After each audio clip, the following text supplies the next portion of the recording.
अध्यक्ष के इस फैसले से सदस्य भी इत्तेफाक रखते नजर आए। स्पीकर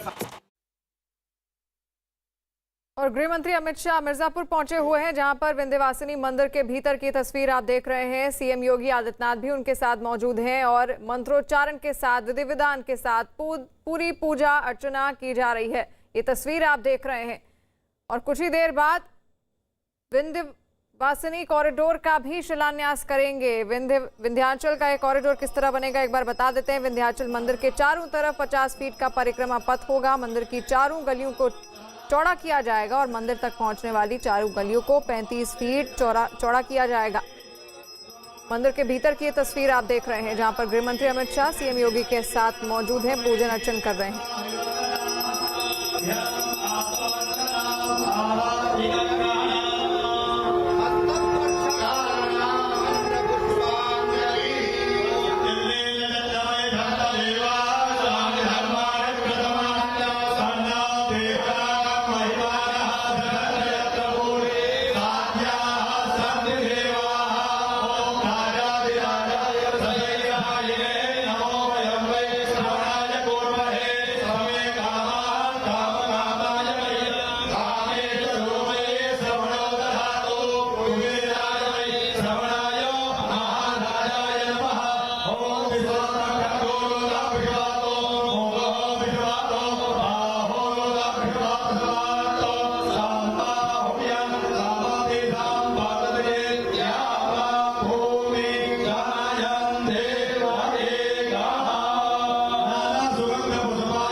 मिर्जापुर दौरे पर गृह मंत्री अमित शाह की तस्वीर आप देख रहे हैं। इससे पहले उन्होंने पूजन अर्चन किया।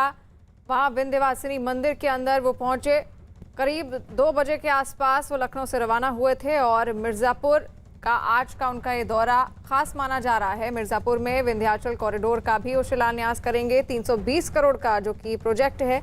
वहीं विंध्याचल मंदिर में उन्होंने सीएम योगी आदित्यनाथ के साथ मंत्रोच्चारण और विधि विधान के साथ पूजन अर्चन और दर्शन किए। मिर्जापुर के जीआईसी ग्राउंड में एक छोटी जनसभा को भी वो संबोधित कर सकते हैं। तो तस्वीरें आप देख रहे हैं। इसके बाद गृह मंत्री अमित शाह का अगला लक्ष्य अब वाराणसी होगा, जहां पर वो काशी विश्वनाथ मंदिर भी जाएंगे और वहां पर बाबा भोले से विधानसभा चुनाव 2020 के लिए जीत का आशीर्वाद वो जरूर लेंगे। इससे पहले गृह मंत्री अमित शाह लखनऊ में थे, जहां पर उन्होंने UP state institute of forensic science का शिलान्यास किया। इसके बाद वो लखनऊ के एसजीपीजीआई अस्पताल भी पहुंचे, जहां पर उत्तर प्रदेश के पूर्व मुख्यमंत्री कल्याण सिंह का उन्होंने हालचाल जाना। और अब ये मिर्जापुर दौरा गृह मंत्री अमित शाह का, जहां पर विंध्यवासिनी मंदिर के भीतर की तस्वीर हम आप तक पहुंचा रहे हैं, जहां यूपी के मुख्यमंत्री अमित शाह और साथ साथ अनुप्रिया पटेल भी अपना दल एसकी वहां मौजूद हैं उनके साथ। और गृह मंत्री अमित शाह ने वहां शक्ति पूजा की। सीएम योगी आदित्यनाथ के साथ मिलकर मंत्रोच्चारण और पूरे विधि विधान के साथ जो परंपरा शुरुआत से चली आई है उसी को फॉलो करते हुए ये तस्वीरें आप देख रहे हैं। यहाँ पर मिर्जापुर से ये सीधी तस्वीरें हम आप तक पहुंचा रहे हैं, जहां पर सीएम योगी आदित्यनाथ के साथ गृह मंत्री अमित शाह भी आज यहां पर पहुंचे। उन्होंने विंध्यवासिनी मंदिर के भीतर पूजन अर्चन किया और अब विंध्यवासिनी कॉरिडोर का भी वो शिलान्यास करेंगे। 320 करोड़ का ये प्रोजेक्ट है, जहां विंध्याचल मंदिर के चारों तरफ 50 फीट का परिक्रमा पथ होगा। मंदिर की चारों गलियों को चौड़ा किया जाएगा और मंदिर तक पहुंचने वाली चारों गलियों को 35 फीट चौड़ा किया जाना है, जिसको लेकर ये तैयारियां, इससे पहले हमने आपको दिखाई कि किस तरह उत्साह का माहौल था। गृह मंत्री अमित शाह जब मिर्जापुर आने वाले थे, मंदिर के भीतर की भी तैयारियां हमने आपको दिखाई और अब ये पूजन अर्चन की तस्वीरें आप देख रहे हैं। इसी के साथ साथ एक सियासी संकेत भी देते हुए मिशन यूपी के लिए, क्योंकि 2022 में विधानसभा चुनाव होने वाले हैं उत्तर प्रदेश में।